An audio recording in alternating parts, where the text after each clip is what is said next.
अगर आपको संभव की सीमाओं को पता करना है तो आप असंभव से दिखने वाले कार्य को भी करके आगे निकल जाइए, आपको संभव की सीमाएं पता चल जाएगी। तो चलिए इसी विचार के साथ आज की क्लास शुरू करते हैं। आज हम बात करेंगे सामाजिक सुधार के बारे में, जो उससे रिलेटेड अधिनियम थे। तो जैसा कि हमें पता है कि भारतीय समाज में बहुत सी सामाजिक कुरीतियाँ थीं, लेकिन उससे रिलेटेड सुधार होते रहे, कुछ ना कुछ सुधार होते रहे, लेकिन प्रभावी रूप से जो सुधार हुए वो अंग्रेजी शासन में हुए। तो कुछ बहुत ही महत्वपूर्ण अधिनियम हैं, उनके बारे में हम जानेंगे जो आपके एग्जाम्स में पूछ ले जाते हैं। अब हाल फिलहाल में एसआई का एग्ज़ाम होने वाला है, तो आप उसके मद्देनज़र इसमें से अगर आप प्रिपेयर कर लेते हैं तो आपका क्वेश्चन उसमें से ज़रूर आना ही आना है। बाकी एज ए नॉलेज के लिए आपको इसको जरूर पढ़ना चाहिए। तो चलिए हम देखते हैं इसको बेहद ही आसान तरीके से, आसान भाषा में। तो देखिए, जो पहला अधिनियम था वो कौन सा अधिनियम था? शिशु वध अधिनियम। ठीक है, वध प्रतिबंध अधिनियम। तो इसमें देखिए दोस्तों, इसमें दो लोगों का विशेष योगदान रहा। इसमें सबसे पहले जो कोशिश की इन्होंने सर जॉन सोर ने, इन्होंने 1795 में इस में प्रतिबंध लगाया। फिर आगे चलकर इसमें कितने और कड़ा कर दिया इसको, लॉर्ड वेलेजली ने 1805 में। देखिए कहीं कहीं बुक में 1804 लिखा होता है, तो आपको ध्यान रखना है 1805 1804 में कंफ्यूज नहीं होना है। तो शिशु वध प्रतिबंध यानी छोटे छोटे मासूम बच्चों का जो वध हो रहा था समाज में, तो ये जो कुरीतियां थी इसको सबसे पहले किसने प्रभावी रूप से प्रतिबंध लगाया? 1795 सर जॉन सोर ने शिशु वध पर प्रतिबंध सर्वप्रथम लगाया। कब? 1795 में। अगला किसने लगाया इसको और प्रतिबंध कड़ा कर दिया है? किसने? लॉर्ड वेलेजली ने। कब? 1805 में। चलिए अगला बात करते हैं सती प्रथा। तो आपको पता होगा सती प्रथा क्या था। जब किसी व्यक्ति की मृत्यु हो जाती थी, उसके साथ उसकी जो पत्नी थी उसको भी चिता पर दाह संस्कार, उसको भी जलने के लिए एक प्रथा थी। तो उसमें ये प्रथा क्या थी? बहुत ही बुरी थी। मतलब अगर कोई व्यक्ति, कोई इंसान, उसकी डेथ हो जा रही है आकस्मिक या किसी कारणवश डेथ हो जा रही है, तो उसमें उस महिला का क्या दोष है? उसको क्यों, जो जीवन है उससे क्यों? तो ऐसी बुराइयों को किसने 1829 में लॉर्ड विलियम बेंटिंक ने इस पर बहुत ही प्रभावी प्रतिबंध लगाया। यानी सती प्रथा पर पूर्ण तरीके से प्रतिबंध कब लगा? 1829 में। और हमने इसको अपने पिछले लेक्चर में पढ़ा है, जब राजा राम मोहन राय जी के बारे में पढ़ रहे थे। राजा राम मोहन राय जी क्या थे?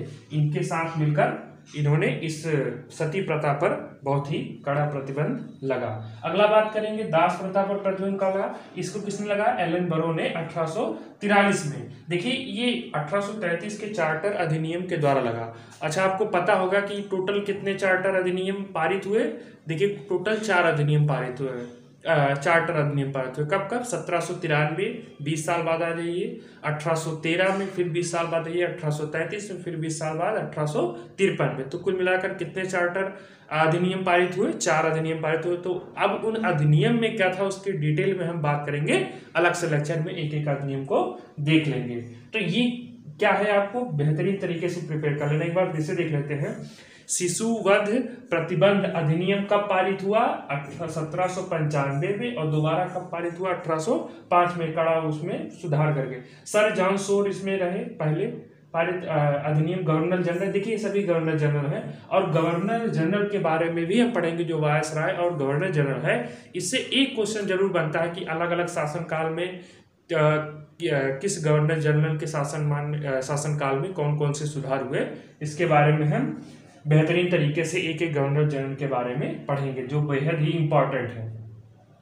तो कब? 1795 1805 में। सती प्रथा प्रतिबंध कब? 1829 में। दास प्रथा कब? 1843 में। तो याद रख लिए, सन याद रख लिए, 1795 में, 1805, 1829 और क्या हमारा 1843, ये हैं।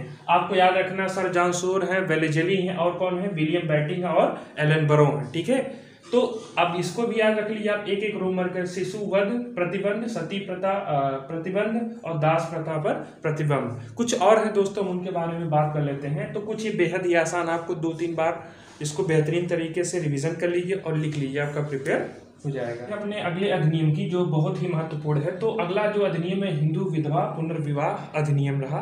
और ये बहुत ही बढ़िया रहा मेरे अकॉर्डिंग, क्योंकि अगर आप एक पुरुष होते हो, एक आपकी पत्नी की किसी कारणवश डेथ हो जाती है तो आप अपना जीवन यापन इन प्रकार कर लेते हो, लेकिन एक महिला के लिए तो ये जीवन क्या संघर्ष भरा हो जाता, तो उसका पुनर्विवाह अगर ये अधिनियम आ रहा तो बहुत बढ़िया रहा।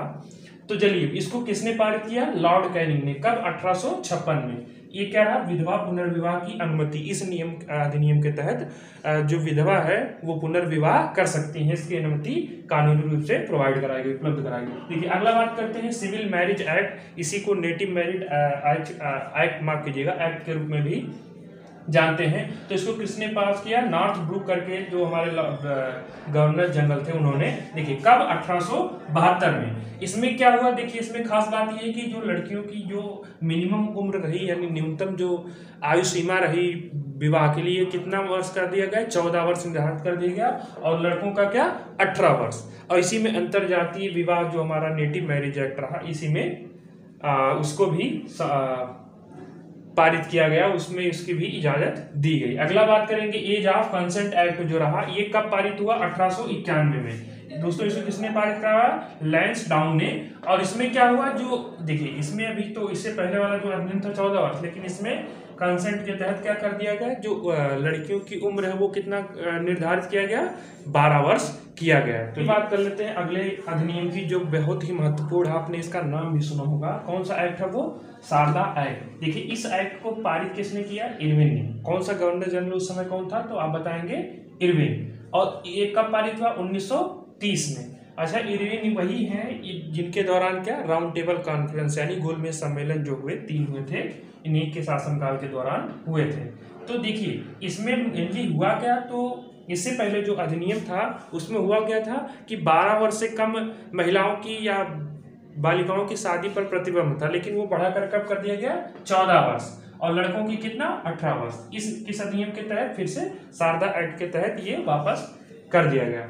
चलिए अगला बात करते हैं हिंदू महिला संपत्ति, यानी महिलाओं को भी अब संपत्ति में जो रहता है, पैतृक संपत्ति देखते थे आपकी केवल लड़कों को ही रहता था, बच्चों को, पुरुषों को ही रहता था, लेकिन अब इसमें क्या हुआ? इस एक्ट के तहत इसमें क्या 1956 में अब महिलाओं को भी संपत्ति का अधिकार दिया गया। महिलाओं को संपत्ति का अधिकार। अच्छा, ये इस समय जो हमारे गवर्नर जनरल थे कौन थे? वो लिन लिथगो करके थे। तो कुछ ये बेहद ही महत्वपूर्ण जो रहे हमारे अधिनियम, और ये क्वेश्चन में इससे एक न एक क्वेश्चन आपका आना है, तो इसको भली भांति आप प्रिपेयर कर लीजिए, बेहतरीन तरीके से दोहरा लीजिए। और मिलते हैं नेक्स्ट वीडियो में अगले दिन।